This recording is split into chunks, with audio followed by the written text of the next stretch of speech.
எனக்கு அருமையானவர்களே, ஆண்டவராய் இயேசு கிறிஸ்துவின் இனிய நாமத்தில் உங்கள் யாவருக்கும் என்னுடைய அன்பின் வாழ்த்துக்களை கூறுவதில் மகிழ்ச்சி அடைகிறேன்.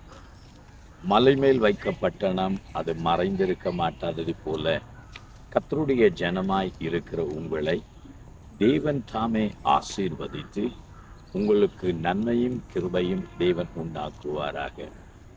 தேவனுடைய பிள்ளைகள் வெளிச்சத்தின் பிள்ளைகளாயிருக்கிறார்கள்.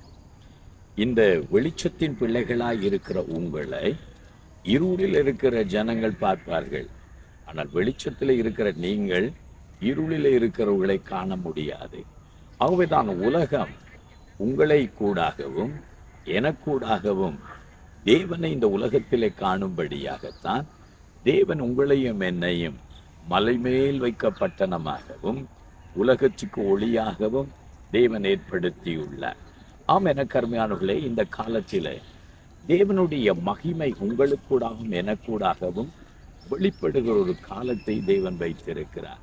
உன்னுடைய வெளிச்சத்திடத்துக்கு ஜனங்களும் உதிக்கிற ஒளியினிடத்துக்கு ராஜாக்களும் வருவார்கள் என்பதை போலவே ஜனங்களும் ஜாதிகளும் உங்கள் மேலிருக்கிற மகிமையை கண்டு தேவனுடைய வல்லமையான பிரசன்னத்தை கண்டு உங்களை தேடி வர ஆரம்பிப்பார்கள்.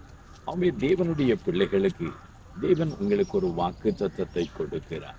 ஏசாயாவின் புஸ்தகம் 40வது அதிகாரம் 5வது வசனப்படி சொல்லுகிறது, கர்த்தரின் மகிமை வெளியரங்கமாகும், மாம்சமான யாவரும் அதை காண்பார்கள். ஆம், இன்றைக்கு கர்த்தருடைய மகிமை வெளிப்படுகிற ஒரு காலம். மாம்சமான யாவரும் தேவனுடைய மகிமையை காணுகிற ஒரு காலம். அவன் எனக்கு அருமையானவர்களே, இன்றைக்கு கர்த்தருடைய மகிமை திருச்சபையாகி இருக்கிற நமக்கூடாக, நம்முடைய ஊழியங்களுக்கூடாக ஜனங்கள் தேவனுடைய மகிமையை காண்பார்கள். அன்றைக்கு ஆண்டவராய் இயேசு கிறிஸ்து இந்த உலகத்தில் வெளிப்பட்ட போது அந்த மகிமையை ஜனங்கள் கண்டார்கள். அதனால்தான் வேதம் சொல்லுகிறது, இருளில் இருக்கிற ஜனங்கள் பெரிய வெளிச்சத்தை கண்டார்கள் என்று.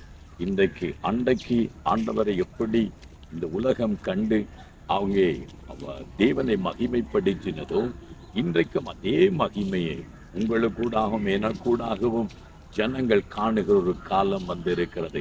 கடைசி காலத்தின் எழுப்புதலை நாம் சந்திக்கிற நேரம், கடைசி காலத்தின் எழுப்புதலை நாம் அனுபவிக்கிற காலம், திருச்சபை கூடாக தேவன் நாமும் உயர்த்தப்படுகிற காலம்.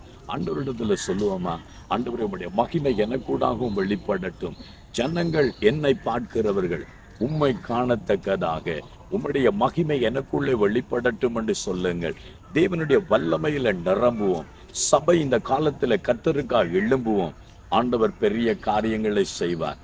ஜெபம் பண்ணுவோமா, ஆண்டவரே என்னை ஒரு மலை மேல் வைக்க பட்டணமாக, இந்த உலகத்தின் ஒளியாக, ஒரு மகிமையாக என்னை மாற்றும் என்று சொல்லி ஜெபம் பண்ணுவோம். கர்த்தர் உதவி செய்வார். எங்களை நேசிக்கிற தகப்பனே, இந்த நேரத்திலும் உம்முடைய ஆண்டவரே மகிமை ஒரு வெளிப்படுகிற காலம், திருச்சபைக்குள்ள உம்முடைய ஆவியை ஊற்றுகிற காலம், இன்றைக்கு ஜனங்களை எழுப்பி விடுகிற காலம், ஊழியர்கள் எழும்புகிற காலம்.